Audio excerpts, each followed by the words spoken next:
Consideraciones pastorales. Consideraciones pastorales en el desempeño del ministerio del exorcismo. Los siguientes puntos han sido redactados de forma breve y condensada para ser llevados a la oración de todo aquel que se dedique a este ministerio. De su meditación no solo se aprovechará el exorcista, sino también el equipo de laicos que ayuden al exorcista, e incluso los mismos posesos si tienen suficiente capacidad intelectual para ello. El libro de Job debería ser meditado línea a línea por cada poseso en su tiempo de oración personal. El libro de Job fue escrito por Dios para dar consuelo a todas las personas oprimidas por la tribulación. Es un libro de una gran complejidad en algunas de sus partes, pero el poseso deberá leer el libro como un libro escrito para él mismo como destinatario. La historia de un hombre llamado Job, atacado por el demonio. El antes, durante y después de esa tribulación demoníaca, personal y familiar, supone una gran enseñanza para todo aquel que vaya a la palabra de Dios, buscando consuelo para su opresión diabólica. Todo en ese libro sagrado es importante. El antes del ataque, el por qué se permite el ataque, el final del tiempo de prueba, la conversación con los amigos, con la esposa. El sacerdote debe insistir al poseso en que saque enseñanzas para él mismo en cada una de sus líneas. ¿De dónde vienes?, le preguntará Yahvé a Satán. De dar vueltas por la tierra y pasearme por ella, responderá. Tristemente, muchos hombres hacen lo mismo. Lo único que hacen en toda su vida es dar vueltas por la tierra, sin otras pretensiones que vayan más allá de esta tierra. Después, los sabeos caerán sobre los siervos de Job para saquear y matar. Irrumpen ellos, pero por instigación del demonio. En estos casos hay que recomendar la oración de Job, capítulo 1, versículo 21 al 22. Desnudo salí del vientre de mi madre. Después de la primera visita al exorcista, hay que recomendarles que lean este primer capítulo para empezar la vida espiritual. En Job capítulo 2 conversan Yahvé y Satán. Dios habla y lo hace para fijarse en lo bueno. Este es un modo de luchar contra las tentaciones que nos vienen de los demonios. Dios se fija siempre en lo bueno. El demonio se fija siempre en lo malo. Piel por piel, le dirá el maligno, y al decir eso dirá la verdad, pues así suelen actuar los hombres. Pero el Padre dará la vida de su Hijo por la de los pecadores. Eso hay que recordárselo al atribulado, poseso. El Padre ha dado la vida de su Hijo por ti. También los posesos con sus sufrimientos, una vez que se han confesado y empezado una nueva vida, llevan sobre su cuerpo parte de la pasión de Cristo. Y sus sufrimientos, los del poseso, ganarán muchas gracias para otros, liberándolos de las garras del mal. Y si el poseso es un gran pecador, sus propios sufrimientos le arrancarán de los lazos de la iniquidad, haciendo de él un hombre nuevo. El que sufre, desesperanzado por la tardanza de su liberación, puede insistir en que ¿por qué no basta su conversión? Y ya está. Que no debería ser necesario que Dios permita que se prolongue su tiempo de prueba. Pero no debe olvidarse que el cuerpo es la llave del alma. A través del sufrimiento del cuerpo y de la mente se purificará el poseso. El poseso siempre cree estar ya suficientemente purificado. En los ataques que recibirá Job existe esta sucesión: sabeos, Satán, caldeos. Los sabeos simbolizan los extranjeros. Los caldeos simbolizan los cercanos. Abraham era caldeo. A veces la familia. La persona recibe ataques y heridas de los de fuera de su entorno, del demonio y de los más cercanos a él. Tiene que aceptar que esto es así y resignarse a este triple ataque. Muchos se quejan de que su mujer o sus padres o alguien cercano, en vez de ayudarle, todavía le haga sufrir más. Pero también ese familiar cumple una función. También él es parte de la prueba que hay que superar con amor. El torbellino. Job capítulo 1, versículo 19. Representa el uso de las causas naturales para destruir. El cristiano no debe olvidar que terremotos, huracanes, incendios, enfermedades, no pueden ir más allá de lo que él permita. El demonio no tiene permiso sobre estos elementos si Dios no se lo permite.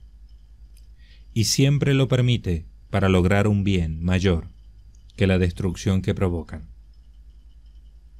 En el libro de Job existe un patrón entre lo natural y lo sobrenatural, entre el mal que viene de las personas y el que viene del demonio directamente. Sabeos, Satán, caldeos, torbellino, piel. Es interesante observar que también se puede leer el libro de Job con una lectura eclesial. Los siervos que mueren representarían los miembros de la iglesia perseguida por instigación del demonio. Los hijos e hijas estarían en un banquete que es la Eucaristía. Los elementos del comienzo del libro no necesitan explicación si se quiere hacer esta lectura simbólica. Las ovejas, los pastores, los hijos y finalmente Job. Job sería un símbolo de Cristo doliente, sufriente en su prójimo, en su cuerpo y en su alma. Ahí lo tienes, pero perdona su vida. Job capítulo 1 versículo 6. Se pueden usar esas palabras en casos muy serios para que Satán no los mate. Es muy útil usar las palabras de Dios. Incluso cuando oramos a Dios, usar sus mismas palabras, las de la palabra de Dios, hace que nuestra oración sea más perfecta, pues pedimos con las mismas palabras divinas, y no hay mejores palabras que las del Altísimo. Cada versículo de la Biblia es obra de Dios. En sus líneas sagradas encontraremos un tesoro para pedir, para alabar, agradecer, etc. Por eso es tan útil usar la palabra de Dios en los exorcismos, aunque sean pocos versículos o uno solo. En todo exorcismo u oración de liberación se debería hacer uso de la santidad y el poder de la palabra del Altísimo. Dios hace uso de las cosas físicas para producir efectos espirituales. Eso era válido tanto en el Antiguo Testamento como en el Nuevo. Y por supuesto también para el exorcismo. Algunos desearían que el exorcismo fuera más puro, más basado solo en la fe, sin necesidad de otra cosa, sin intervención de nada extraño. Pero frente a esta opinión, es como si Dios dijera: quiero obrar del modo que elijo, y no me gusta que me pongan límites. El exorcismo, el arte de exorcizar, es como Dios ha querido, no como lo hemos diseñado los hombres. La longitud de un caso, Dios la usa para llevar a la santidad. Los demonios entran porque ellos quieren, y Dios lo quiere para que sean santos. Dios quiere algo más que la liberación. Cada exorcista que se dedica a este ministerio de forma permanente debería escuchar a Jesús diciéndole: tú no estás aquí para ser un médico ni un doctor, sino un padre. Después del exorcismo hay que hablar con los posesos. Hablar antes del exorcismo y después es muy importante. No se puede acabar el rito y decirle al poseso: vuelva el día tal a tal hora. El exorcista debe sentirse padre de esa alma. Tiene que excitar amor y compasión por ese poseso en su corazón de pastor, pues cuanto más le ame, más poderosa será su oración por él. En todos los preceptos del Antiguo Testamento relativos al cuerpo, lo que buscaba Dios era la obediencia.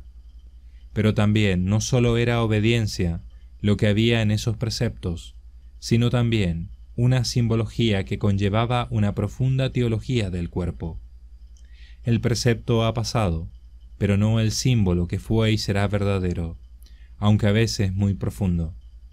También es muy interesante leer Gálatas 5 y meditar el capítulo entero para entender esta teología del cuerpo que subyace en la posesión. Dentro de esta teología del cuerpo, que supone la existencia de la posesión, se ha de entender que existe un poder especial, único, en los esposos para expulsar demonios del cónyuge a través de la oración y la petición a Dios del uno por el otro. Hay acciones que se hacen con el cuerpo que someten a esclavitud. Las leyes de Dios nos llevan y mantienen en la libertad para la que nos liberó Cristo. A la gente desgraciada que nos llega pidiendo, suplicando su liberación, es necesario que el exorcista les haga entender del modo más íntimo que las leyes de Cristo dan esa libertad, así como ciertas otras acciones encadenan al alma. El demonio poseyendo el cuerpo es sólo la apariencia visible de un encadenamiento peor, que es el del alma. La liberación del exorcismo se circunscribe y subordina a una liberación mayor, integral y eterna. Caminad bajo la guía del Espíritu Santo, y no deis satisfacción al deseo de la carne. Gálatas capítulo 5 versículo 16. Pero los de Cristo Jesús crucificaron la carne con las pasiones y deseos. Gálatas capítulo 5 versículo 24. Sin ninguna duda al demonio no le gusta estar en un cuerpo crucificado con Cristo.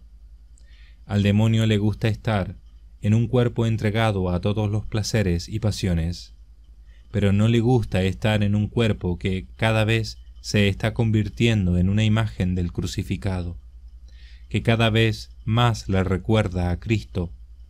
Si tiene horror a una imagen del crucificado, cada vez irá teniendo más horror a un cuerpo que se va crucificando más y más en la negación de toda baja pasión. El exorcista tiene que hacer comprender al poseso que con oración y actos de virtud ese cuerpo se tiene que ir convirtiendo en una morada cada vez más desagradable para él, hasta llegar a ser una tortura para el demonio el estar en ese cuerpo. El cuerpo de un eremita del desierto, de una asceta, sería la peor prisión de un demonio, peor que el infierno, pues el eremita, el asceta, es ya una imagen de Cristo crucificado. Si el demonio tiene horror al crucifijo, que es un objeto, mucho más horror le produce una imagen viviente del Cristo crucificado. Ni el demonio quiere poseer el cuerpo de una asceta, ni el asceta desea dejar de sufrir por Cristo. Celestial ironía, maravilla de este mundo y del otro. Ni el demonio quiere entrar en ese cuerpo, ni el asceta no quiere que no entre. El demonio quiere hacer sufrir, y el asceta desea sufrir. Pero el demonio no quiere padecer estando en ese cuerpo santificado por la penitencia, y el asceta justamente desea sufrir en ese cuerpo que se ha convertido en valiosísimo instrumento para mostrar su amor a Dios. El cuerpo esclavo del pecado acaba siendo esclavo del sembrador del pecado. El que siembra la semilla justamente contraria, la virtud, acabará entregando ese cuerpo completamente a un nuevo Señor. Y entonces será ese nuevo Señor el que luchará por el cuerpo que le ha sido entregado. El proceso del exorcismo es como una cadena. Hasta que no se ha roto un eslabón, no se empieza a debilitar el siguiente eslabón. El exorcista durante el exorcismo no ha de repetir una y otra vez las órdenes, pues si tratamos de romper el eslabón erróneo, ya podemos repetir una orden 100 veces que no lograremos nada. Las órdenes al demonio han de ser dadas una vez, o pocas, con fe. Si no se logra lo que se ordenaba, hay que entender que en ese momento no era esa la orden que había que dar. El exorcista durante el exorcismo debe centrarse en Jesús, no en el demonio. Muchos sacerdotes están más pendientes de preguntar al demonio que de escuchar al Señor a ver qué es lo que inspira. El exorcismo debe estar centrado en la adoración a la Santísima Trinidad. Es Dios quien inspirará sin palabras qué eslabón de la cadena es el que hay que quebrantar. Es muy conveniente que las personas del equipo del exorcista se consagren a María. Maldice a Dios y muérete. Job capítulo 2, versículo 9. Le dirá la mujer de Job a su marido. Esas son palabras de Satanás. En la desgracia hay ocasiones en las que los familiares dicen cosas que son de Satán. En esos momentos hay que escuchar únicamente la voz de Dios. Y si respondemos, la mejor respuesta serán las palabras de su misma palabra santa.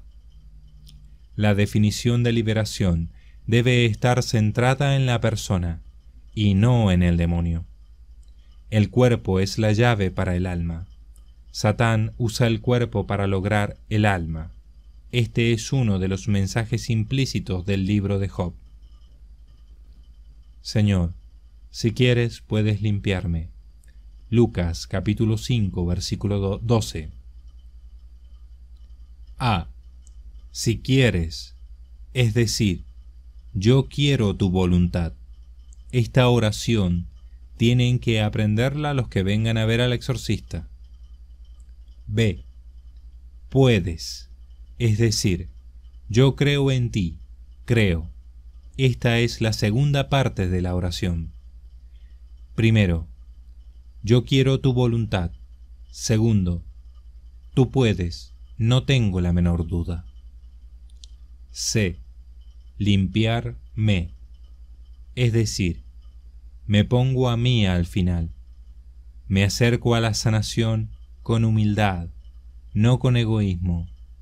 Cuando me acerco con humildad y no con egoísmo, entonces y solo entonces Él puede sanarme. Extendiendo la mano le tomó diciendo quiero, Mateo capítulo 5 versículo 13, lo cual es una forma de decir te amo. En ese quiero se halla un te amo. Si quieres, la persona tiene que posponer su voluntad a la de Dios. Entonces, a esa humildad llega el quiero, es decir, el amor de Dios y su voluntad son una misma cosa. Para oírle y ser curados, Lucas capítulo 5 versículo 15.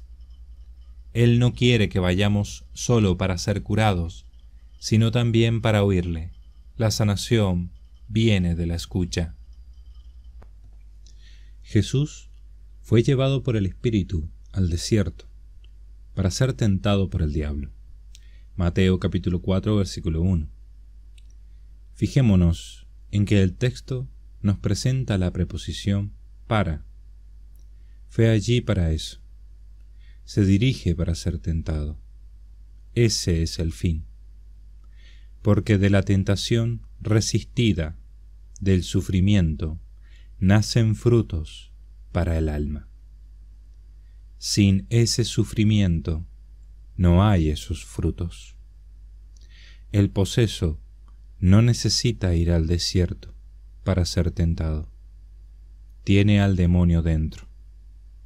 Pero los frutos serán los mismos si sostiene ese combate espiritual. No solo de pan vive el hombre. Mateo capítulo 4, versículo 4. La palabra de Dios, el mero hecho de leerla, da vida. En Mateo capítulo 4, versículo 5, vemos que el diablo le lleva a Jesús a la ciudad santa. Para tentar a Jesús no lo lleva a un lugar de pecado, sino a un lugar santo. El demonio, para llevarnos al mal, puede usar el bien. Tenemos que reconocer que somos tan poca cosa, tan débiles, que lo único que podemos hacer en esta lucha espiritual es ocultarnos bajo el manto de María, incluso en su santísimo vientre, como un niño que está en su seno, tranquilo y dejándose llevar. Durante el exorcismo tenemos que estar en espíritu de adoración.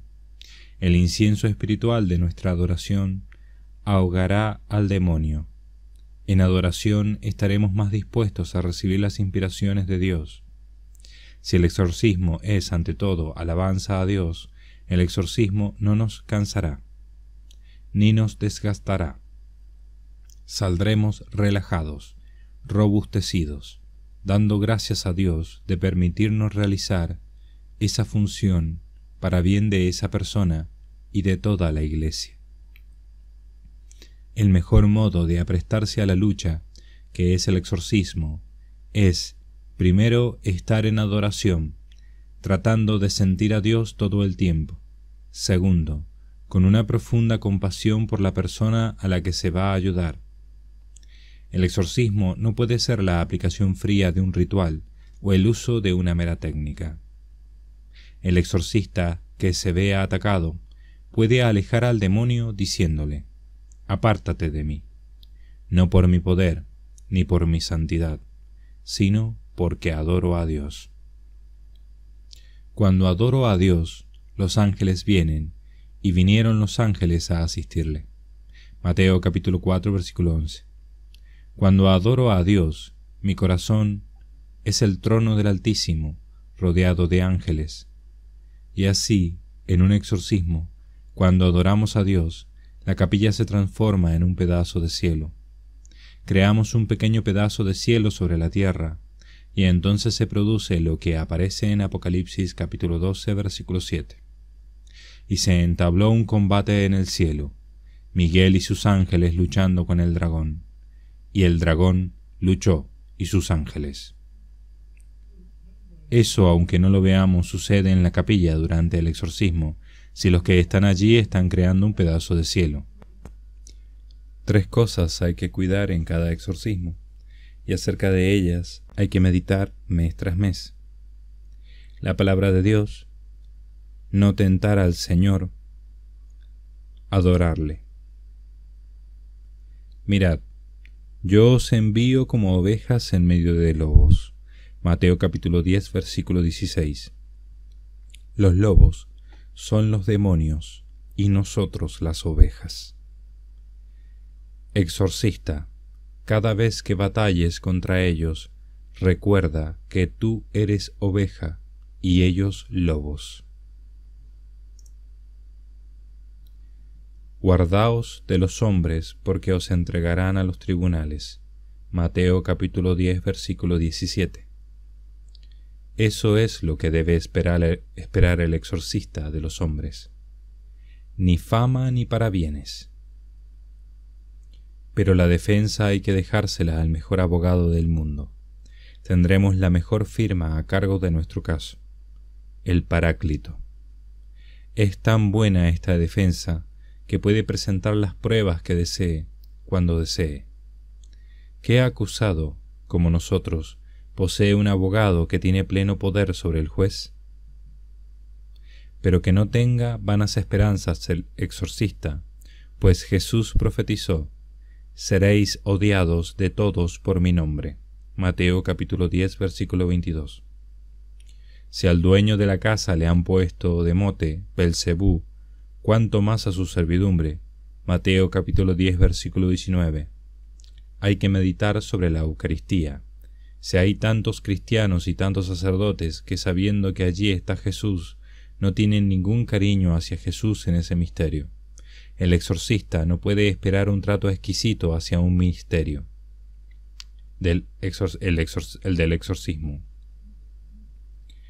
que es mucho menor. En el ministerio del exorcismo, por cada momento de gloria y alabanza, hay más momentos de burlas, desprecios e incomprensiones por parte de los hermanos sacerdotes y los superiores. Pretender ejercer esta labor eclesial sin persecución es tarea imposible, salvo que se ejerza mal. Recuerde el exorcista que es muy fácil ejercer esta labor mal, o desviarse o realizarla con un exquisito cuidado de no meterse en problemas. A veces, para contentar a Dios hay que meterse en problemas. Benditos problemas que provienen de haber servido bien al Señor. En todos los ministerios eclesiales hay varios modos de servir a Dios: mal, regular, bien, muy bien, heroicamente. Y cada sacerdote va eligiendo su camino.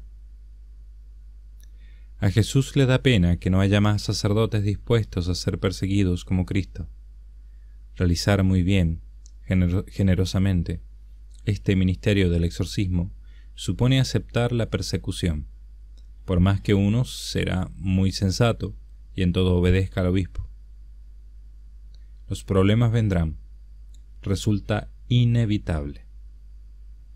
En el poseso, el demonio siempre está tentando para que la persona haga juicios respecto a los demás. Durante el ritual del exorcismo se puede luchar contra el demonio como si fuera una batalla, pero el mejor modo es hacernos instrumentos del Espíritu Santo. Derramar al Espíritu Santo en la persona también libera. Podemos derrotar la plaza fuerte a base de amor. Cuando un equipo de exorcismo rodea al poseso con amor, la persona no se siente rechazada. La persona recibe amor y da amor. Entonces, el demonio es expulsado desde dentro hacia afuera. El equipo de exorcismo tiene que ser una familia amorosa. Esto siempre tendrá mucho más efecto que un cualificado equipo de técnicos formados en universidades prestigiosas. El amor es superior a la ciencia. El amor puede suplir todo en un exorcismo. Pero la ciencia sin amor puede chocar con un muro y el exorcismo prolongarse de un modo intolerable para el exorcista. Al final, el sacerdote, tras muchas sesiones, dictamina que la persona no está posesa, sino enferma. Pero ese dictamen, muy a menudo, esconde el no querer reconocer que se ha chocado con un obstáculo ante el que no se sabe qué hacer. Cuando el poseso en el equipo que le atiende encuentra una familia de amor, el demonio está desarmado antes de que la misma batalla dé comienzo. A los posesos hay que enseñarles a orar. Después hay que rodearlos de amor para que reciban el Espíritu Santo. Hay que enseñarles el amor de Jesús y sus mandamientos. Ambas cosas son lo mismo, y hay que predicarles el Evangelio del Reino. Es decir, hay que buscar y revisar en los Evangelios aquellas palabras que Jesús usaba para predicar de modo sintético todo su reino. La forma más fuerte del amor es el amor del matrimonio. Ese amor puede expulsar al demonio.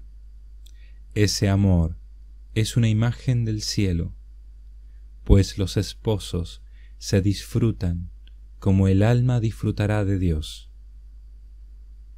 Es muy conveniente, por tanto, que el marido esté en el exorcismo, pues su oración estará llena de amor. También existe un amor especial entre hermanos y otros grados de parentesco o amistad. El amor por la persona es lo que proporciona poder a la oración. Tanto cuanto sea el amor, tal será el poder de la oración. Por eso, cuando voy a exorcizar o a discernir un caso, ocupo unos instantes en hacer un acto interno y silencioso de amor por ese semejante, pensando, por ejemplo, en lo mucho que le ama su Padre Dios. O medito que esa persona tiene sus proyectos, ilusiones y otras cosas humanas que dependen que yo haga bien mi trabajo. Con caridad. A veces mirar a la madre de la persona que le ha acompañado basta para excitar esa caridad por aquel por quien vamos a orar, para discernir si tiene algo o no. Desde luego, si esas oraciones para discernir se fueran convirtiendo en algo mecánico, el demonio cada vez tendría más posibilidades de ocultarse en ese cuerpo. Por eso, hay no pocos demonios que pueden resistir las oraciones de los exorcistas para discernir si hay posesión.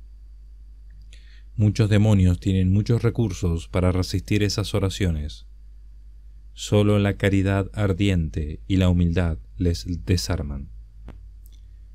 Los exorcistas siempre son atacados por el demonio, y muchas veces el ataque viene de la jerarquía o de los hermanos sacerdotes.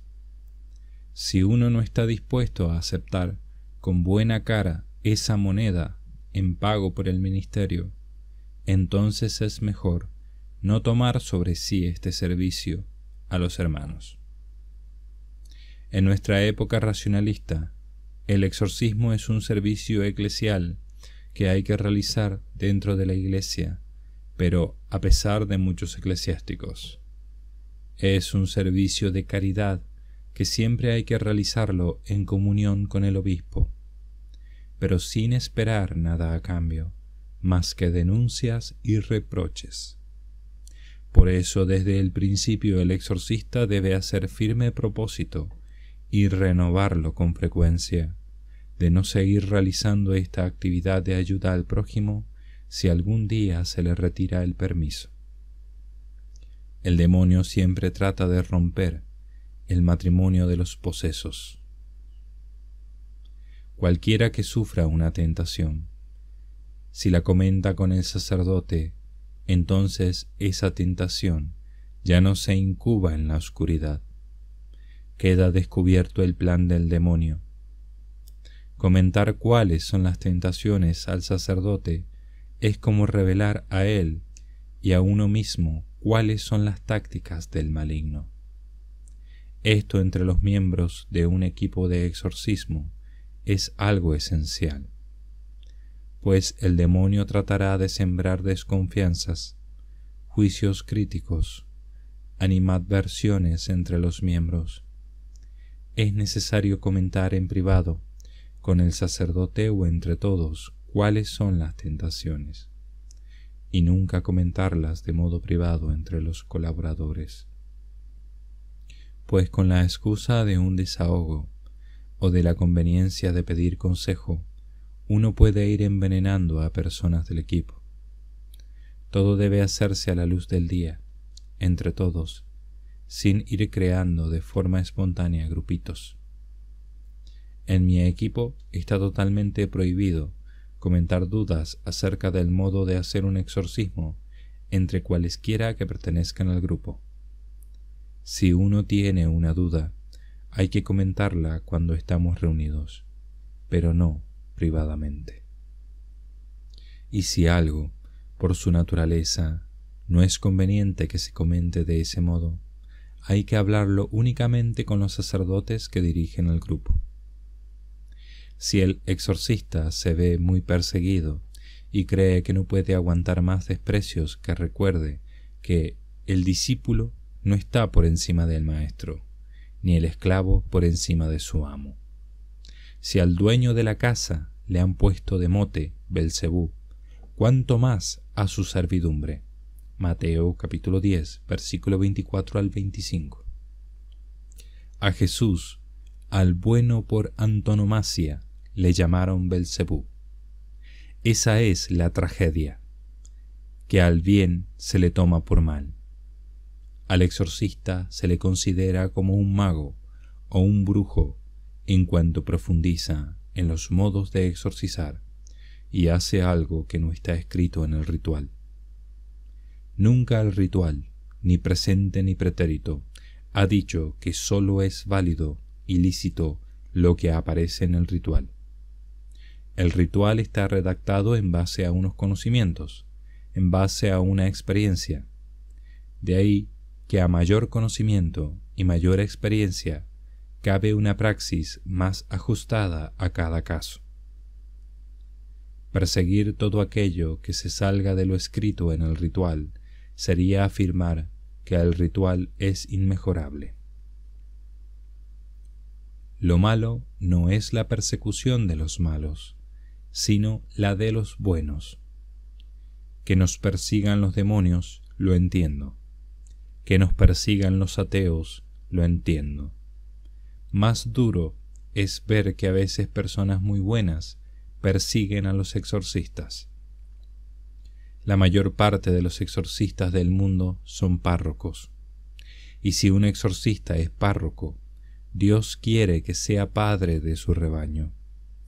El demonio suele seducirlos para que sean menos padres de sus rebaños y se dediquen más al exorcismo, porque el exorcismo parece más interesante, parece que viste más, que es más prestigioso.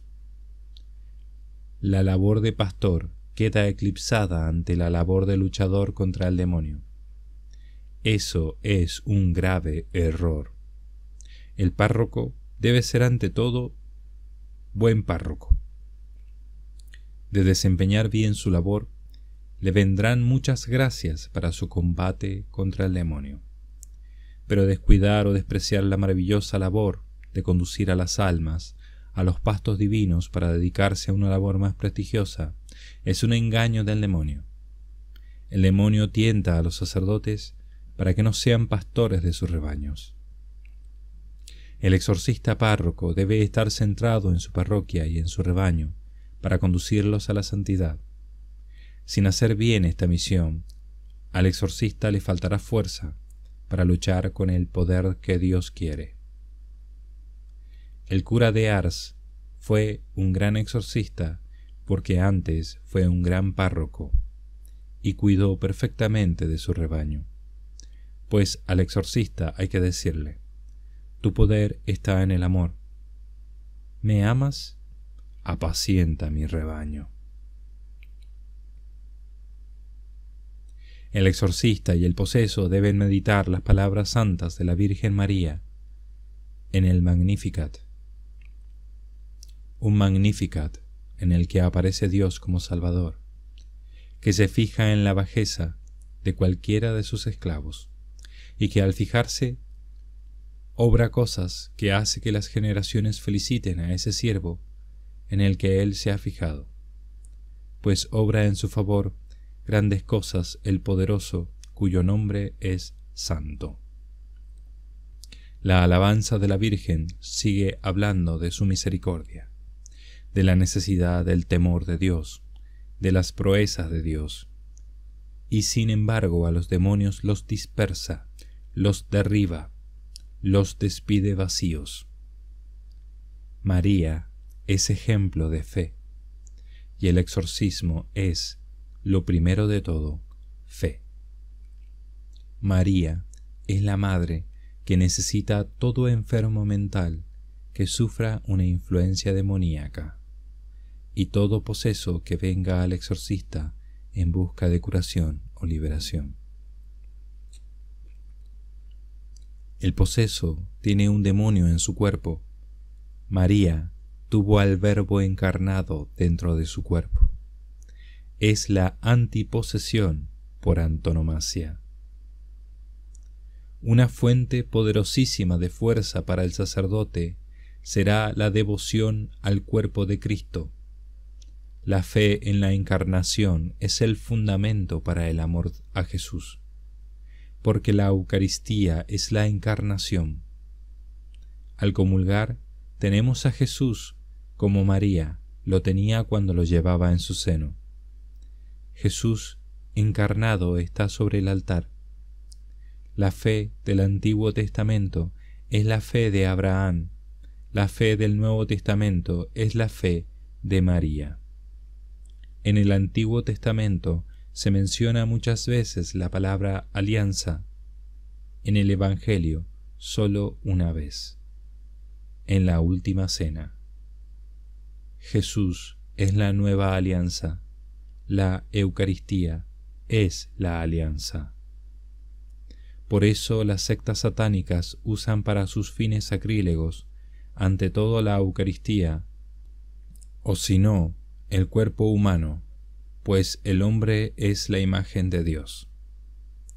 Durante el ritual de exorcismo tenemos que poner más confianza en la Eucaristía y no tanto en los objetos.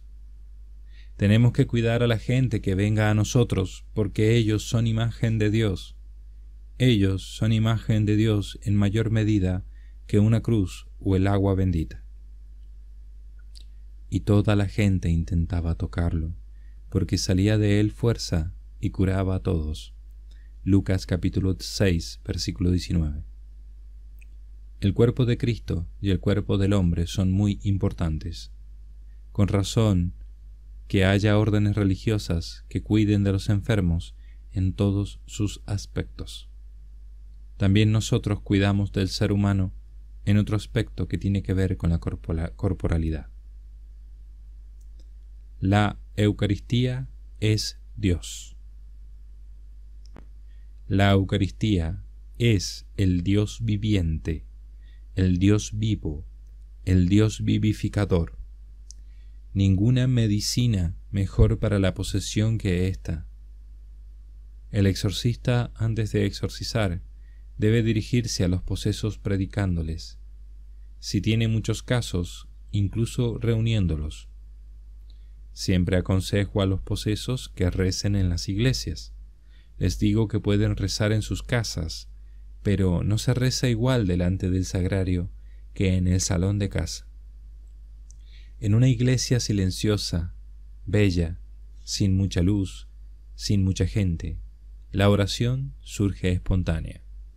Son lugares donde la presencia de Dios se palpa.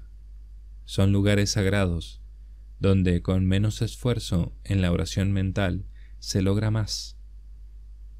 Los posesos vienen tristes. La felicidad es uno de los frutos de la verdadera fe. La Virgen María es tan dulce, tan suave, que el demonio no sabe qué hacer con ella. Ella viene siempre a los exorcismos, si se lo pedimos. Los pecados hacen más poderosos a los demonios. En realidad, no porque los demonios aumenten el poder inherente a su naturaleza, sino porque los hombres, a veces las sociedades enteras, se hacen más débiles ante su tentación personal o colectiva. En ese sentido, me acordaré siempre de lo que un alma de Dios me dijo. La sangre de los niños abortados alimenta a demonios que con esa sangre se hacen más poderosos con los hombres. A través del cuerpo se comunica la bondad, bien sea ayudando al enfermo, al poseso, en el amor de los esposos, al alimentar una madre a su hijo, etcétera, etcétera. El amor es algo espiritual, pero se comunica a través del cuerpo. Sin el cuerpo quedaría oculto en el alma. A través del cuerpo se ejerce, se fortalece esa caridad. El cuerpo transmite el amor del alma, aunque únicamente sea con el sincero gesto de la cara. Por eso, por esa repercusión de la corporalidad sobre el alma, tiene tanta importancia la sexualidad.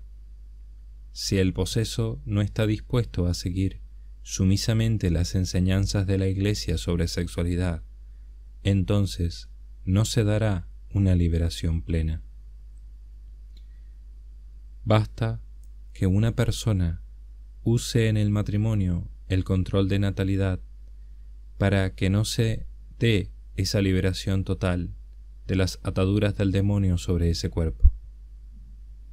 Es curioso que sea por esta vía de la posesión por la que nos demos cuenta de lo importante que es cada enseñanza de la Santa Iglesia, por pequeña y opinable que parezca. A Dios no se lo parece. No se pueden echar demonios como Jesús si no se cuidan las ovejas como Él. Lo mismo que el párroco pierde mucho tiempo con sus ovejas, así también el exorcista tiene que dedicar tiempo a los infelices posesos que acuden a él. No puede decirles que no tiene tiempo. Si no tiene tiempo, no puede tomar sobre sí ese ministerio. Si uno no tiene tiempo, hay obligación en conciencia de pedir ayuda al obispo. Uno no debe engañarse pensando que el obispo no tiene suficientes sacerdotes. O se ejerce bien un ministerio, o hay que ponerlo en conocimiento del obispo. Digo esto porque hay exorcistas que pueden tener prevenciones a la idea de que en su diócesis haya 2 exorcistas y no solo uno.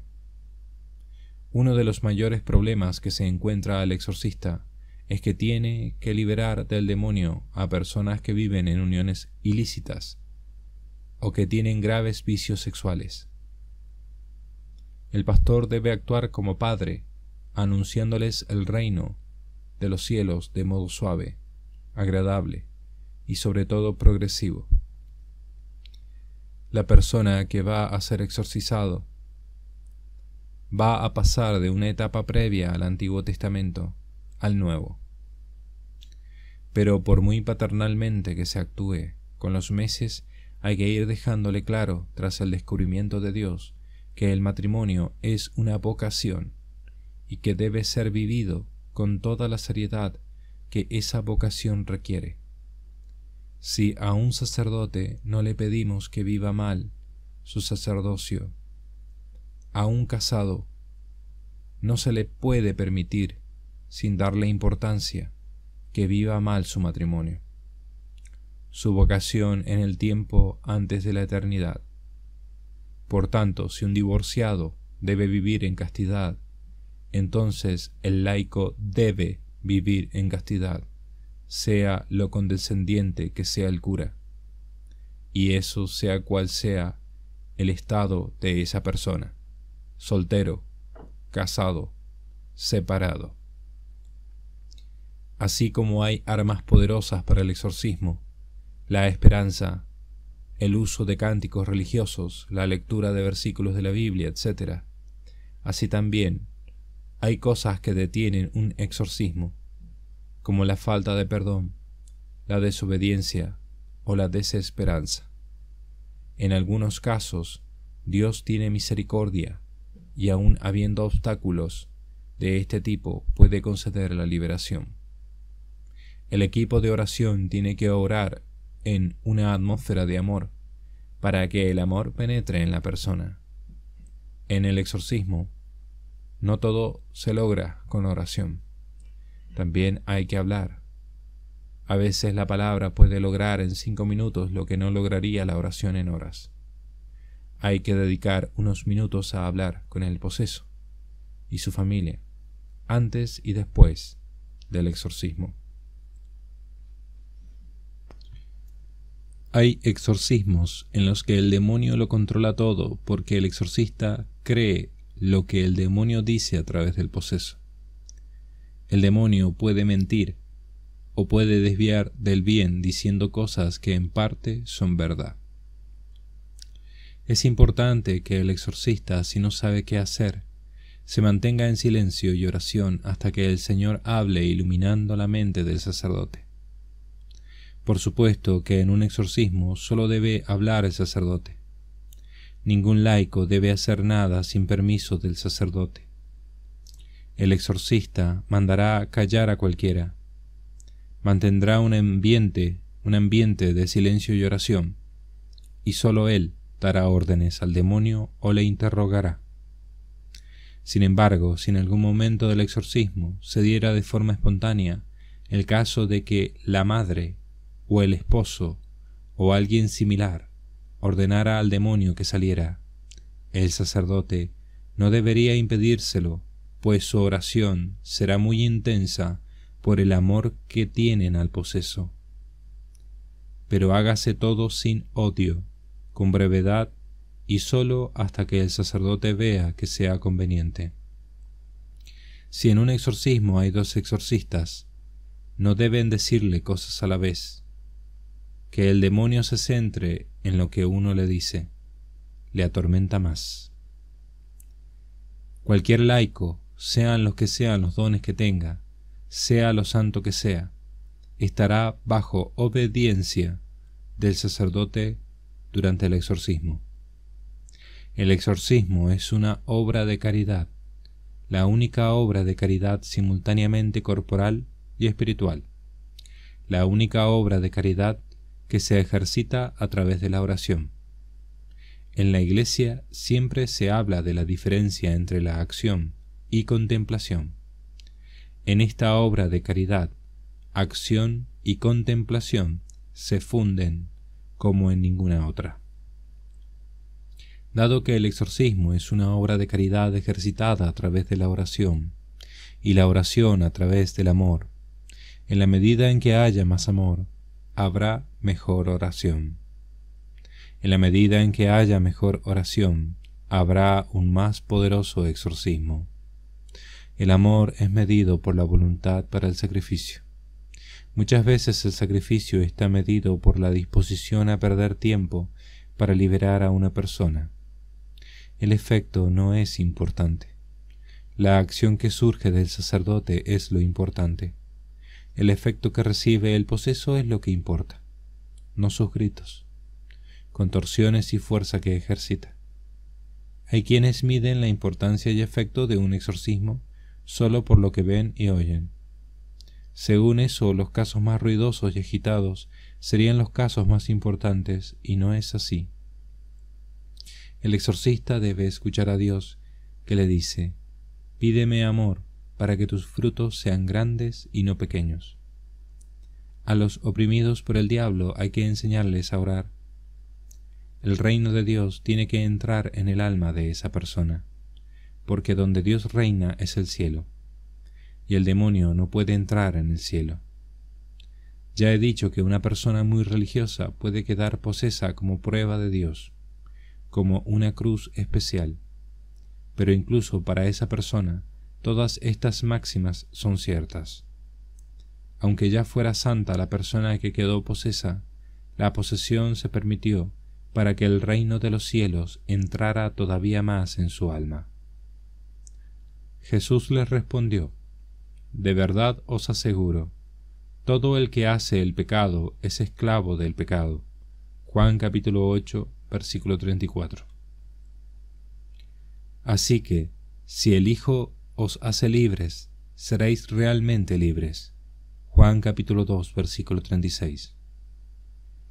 En el proceso del exorcismo, en su antes, durante y su después, hay que fijarse más en la persona que en el demonio. Hay que dedicar el mismo interés, tiempo y atención a la predicación al poseso y su familia que al rito del exorcismo. El demonio en el poseso puede afectar 4 campos: el cuerpo, el intelecto, memoria incluida, las emociones y la voluntad. El campo más problemático de entender es cómo el demonio puede influir en la voluntad directamente, pues parece necesario que todo lo que afecte a la voluntad sea fruto de los juicios del intelecto.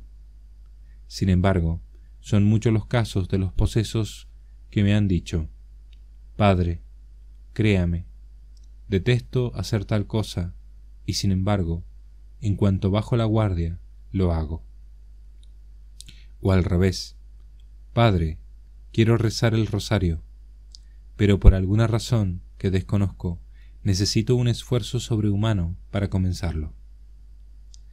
La voluntad, incluso en un poseso, permanece libre, pero eso no significa que no reciba influencias. Y así, aunque permanezca libre, a veces el poseso tiene que realizar esfuerzos titánicos para realizar las mismas acciones que otras personas. Aún así, el único remedio es decirle a la persona que tiene que esforzarse, que tiene que realizar actos heroicos y obrar lo que pueda por poco que sea. Un ejemplo para entender esta influencia en la voluntad es el caso del alcohólico cuyo intelecto ve la bebida como algo completamente malo y su voluntad está convencida de que debe no beber ni una sola vez más. Sin embargo, a pesar de que intelecto y voluntad detestan ese objeto, a veces sienten una fuerza irracional que les arrastra como si estuvieran encadenados hacia eso mismo que aborrecen. Solo un esfuerzo supremo de la voluntad puede resistir esos embates directos sobre la voluntad. Nota a pie de página. Estrictamente hablando, hay que hacer una aclaración desde el punto de vista filosófico. Toda tentación sobre la voluntad debe pasar primero por el intelecto. Cuando decimos que el demonio influye en la voluntad, lo que queremos decir es que a veces la tentación se centra en el intelecto y a veces se centra más en la voluntad.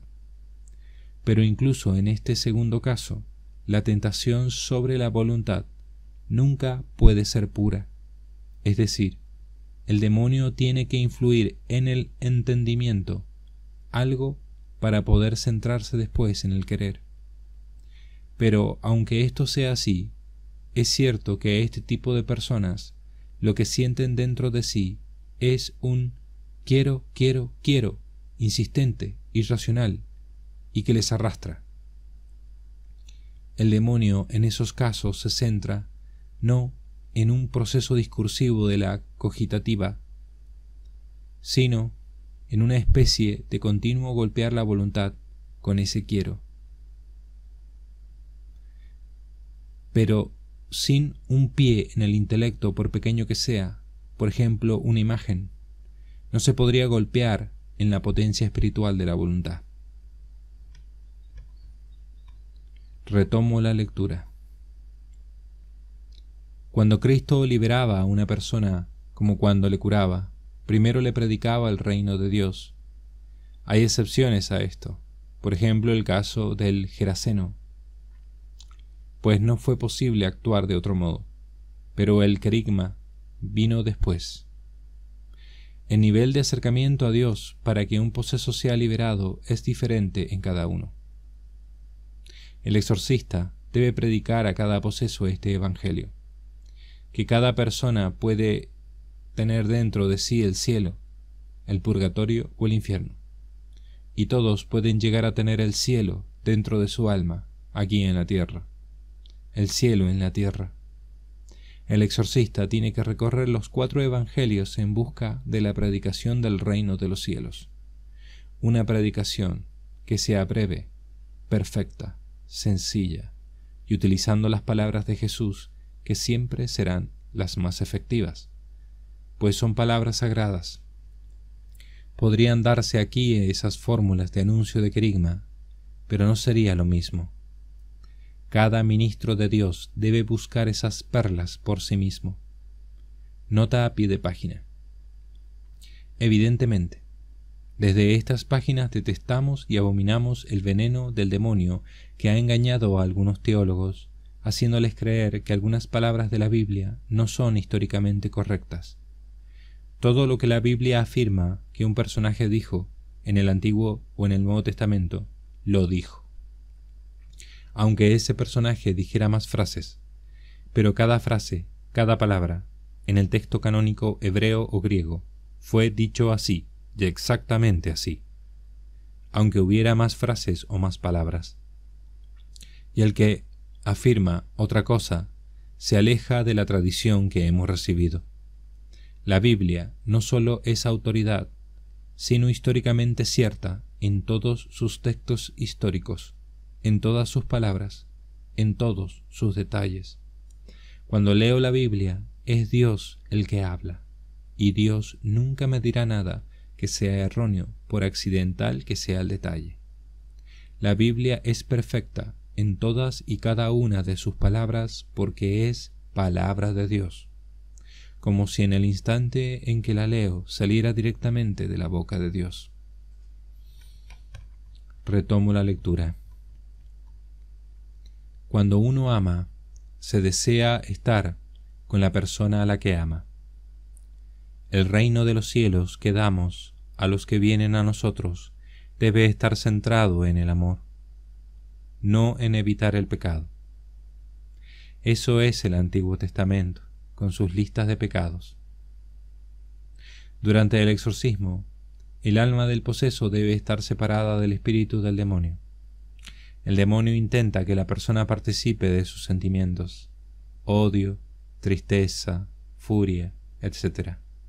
El poseso, si durante el exorcismo puede hacer oración, debe hacerla. Si solo puede orar con la boca sin sentir nada, que ore con la boca. Si puede luchar contra el demonio con actos contrarios de voluntad, debe luchar. Si pierde completa y perfectamente la conciencia, debe orar hasta que la pierda. En cualquier caso, antes de comenzar el exorcismo, el poseso debería abstraerse de todos los que le rodean y ponerse en el estado más profundo de oración que pudiera. Eso es válido para todos los presentes. Pues en un exorcismo es difícil, pues son muchas las cosas que nos despistan de la adoración de Dios. El mismo demonio habla y grita a veces solo con ese fin, crear dispersión, convertirse en el centro de ese acto litúrgico. Algunos posesos durante todo el día solo pueden orar con la boca, sin sentir nada en su mente. En esos casos, órese solo vocalmente. Si el poseso puede cantar cánticos religiosos, recomiéndese mucho como forma de oración diaria. Muchas de las oraciones litúrgicas del exorcismo y de las oraciones privadas, aunque no lo veamos, Dios las usa no para romper las ataduras del demonio sobre esa persona, sino para que en esa persona entre el reino de Dios. Cuando se alcance el nivel que Dios ha prefijado, Él mismo ya encauzará las oraciones en romper esas ataduras y el exorcismo entrará en su fase final. El equipo de exorcismo puede usar la música sacra como una forma excelente de oración. La tensión es mala en un exorcismo. Debe hacerse adoración relajadamente. Lo primero que tiene que lograr el exorcista durante el rito es concentrarse durante todas las fórmulas. Después debe esforzarse por sentir a Dios presente. Lo tercero que debería lograr es el amor por la persona. El amor por una persona que viene a verle se mide por la capacidad de sacrificarse. Si no, son solo palabras.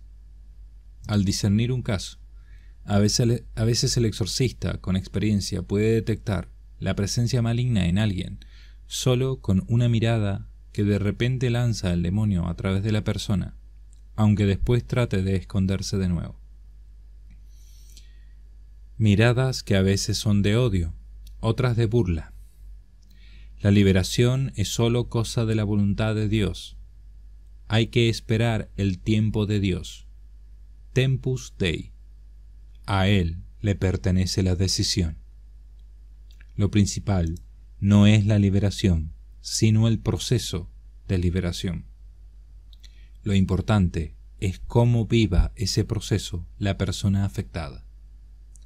En unas personas la posesión es fruto de haber rechazado fuertemente a Dios. En otras personas, que siempre han sido buenas, la posesión es permitida como una forma de martirio espiritual y como tal debe ser vivido.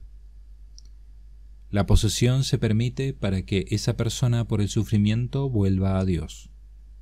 El mal que nace de dentro debe salir hacia afuera desde dentro.